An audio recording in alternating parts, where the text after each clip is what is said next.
Oscar Anderson. It's so nice to have you back here in the Music of Your Life Radio Network.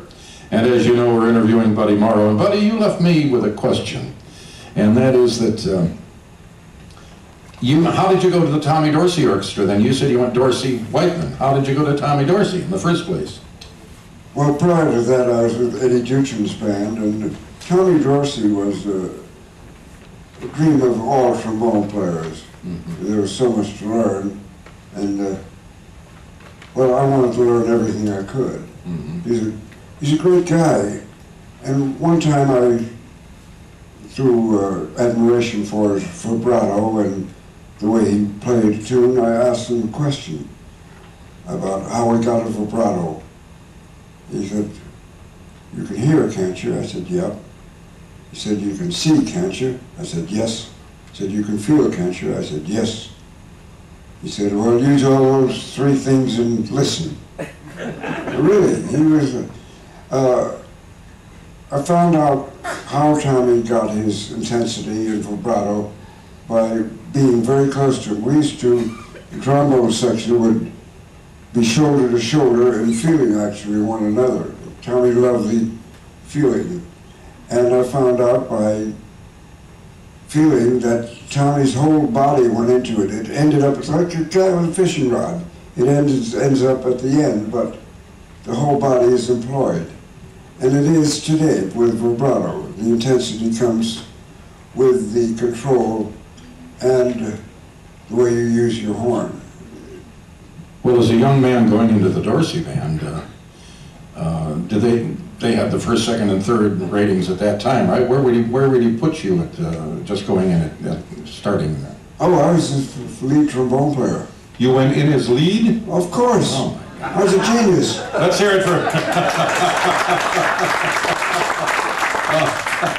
You know, I'm finding out more about this guy. I've only worked with him for 3 years. I'm finding all kinds of stuff about him. So now, then we got to go back again because we're doing this for the history of the big bands.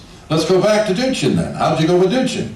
Well, I was in New York as a youngster. I think I was a late teenager, probably around 18 or 19, and playing one-nighters. Now, the casual dates. And the union was very, very strong in those days, unlike it is today. What was that famous New York 802? That's it, I forgot it. Yeah, go ahead. Yeah, and you couldn't take a steady job for a year. That was to protect the New York musicians from outsiders coming in and taking the better jobs. And I was working in the Plaza Hotel on a one-night stint, and Eddie Duchin was playing in the Persian room downstairs. And they said, "Hey, Eddie Duchin's trombone player just left him and he's looking for someone."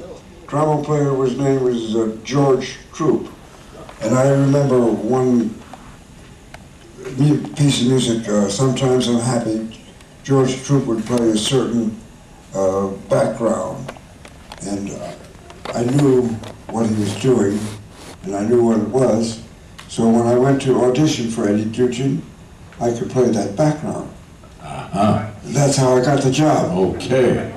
Buddy, they really listen for the subtleties, don't they, in a horn? I mean, trumpet, all the horns. You really have an ear for the subtleties, right? You have to be able to emotionally meet your audience. Yeah. If you can't do that, you're not playing music. Yeah. You're making sounds, right? You can get a calliope and it'll make sounds too. Yeah. Well, that's marvelous. How long did you stay with Duchin? Long enough to know that I wanted a better job. Why? Was it the money coming hard or what? No, Eddie was not generous.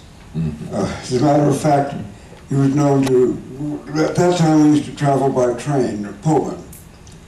And they made many movies about, remember that, ladies and gentlemen, all the orchestra movies? They'd get on the train and away they'd go and they'd get back in that club car and they'd be playing away and they'd have a little piano back there. Was it like that? We never played in the club car. Okay, I just wanted you to know. Okay, continue. That was the men's room.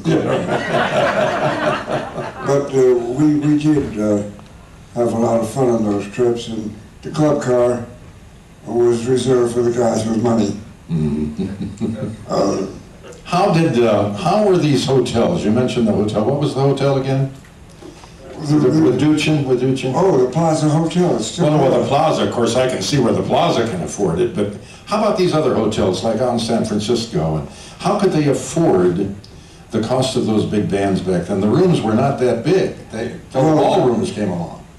They could afford them because that was the only place for the bands to play. We'd go there on a steady job. The job would be minimum of 3 months. Like we went to the Plaza Hotel in New York, and then after that we went to Chicago and played the Palmer House. Well, that was a huge hotel. That's a beautiful hotel, too. And then we went from there to California, and the last 3 months we played the Ambassador Hotel. Mm-hmm.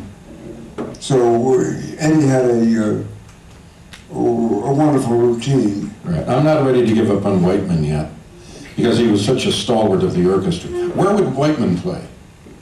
Whiteman would play where they had a lot of money. Which hotel would that be? No hotels. Whiteman would play mainly concerts. Uh-huh. And that's where the money was even back then. Oh, yeah. He did lots of concerts. We did many concerts with Paul Whiteman when I joined the band. He had as I said, the Chesterfield show, which was on Wednesday nights. And every Sunday night, Paul's doctor would arrive and make sure he was okay for the Wednesday night program. Why did you say his doctor? Got a silver mupper.